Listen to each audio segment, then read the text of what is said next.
अस्सलाम वालेकुम दोस्तों, मेरा नाम ज़िशान और आप देख रहे हैं हमारा YouTube channel amazing facts Urdu. दोस्तों, आज की वीडियो में मैं आपको एक ऐसे रेगिस्तान के बारे में बताऊंगा जहां पुरासरात तस्वीरें मिली थी जो कि आपने कभी भी पहले नहीं देखी होंगी। जैसा कि आप लोग जानते हैं कि हमारी ज़मीन पर समंदर और रेगिस्तान दो ऐसी जगह हैं जहाँ पर बहुत अजीबोगरीब चीज़ें भी मिलती हैं और ये बहुत ज़्यादा ही पुरासरार हैं।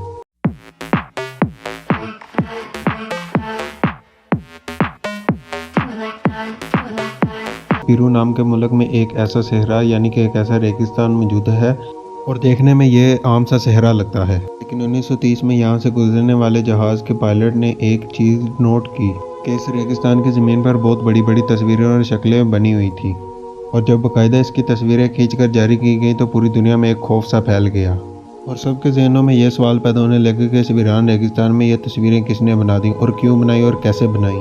और आपको बता दूं, ये इतनी बड़ी हैं कि जब आप इस रेगिस्तान पर पैदल चलेंगे तो आपको ऐसा लगेगा ये सड़क है, पर लेकिन आप जब हवाई जहाज़ पर बैठकर देखेंगे तो बाकायदा आपको शक्लें दिखाई देंगी, और ये शक्लें मुख्तलिफ परिंदों, जानवरों, पौधों और बिल्लियों की बनी हुई हैं। और हैरानी की बात यह थी कि ये एक या दो तस्वीरें नहीं थीं। 48 किलोमीटर के इलाके में ये 1170 से ज़्यादा तस्वीरें बनी हुई थी, और बहुत से लोगों का कहना था कि ये रेगिस्तान में मौजूद पुरासरार मखलूक ने बनाई है, और कुछ लोगों का कहना था कि ये खलाई मखलूक यानी कि एलियंस ने बनाई है। लेकिन मैं आपको बता दूं, ये तस्वीरें 2000 साल से भी ज़्यादा पुरानी हैं और ये किसी एलियन या पुरासरार मखलूक ने नहीं बनाई।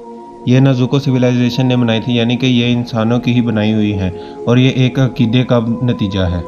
मिसाल के तौर पर जैसे मिस्र के लोग ममियाँ और पिरामिड बनाते थे, और वो भी एक अकीदे के मुताबिक ही बनाते थे। Thanks for watching. मिलते हैं अगली वीडियो में। अगर आपको हमारी वीडियो पसंद आई तो हमारे चैनल को सब्सक्राइब कर दें और बेल आइकन बटन दबा दें।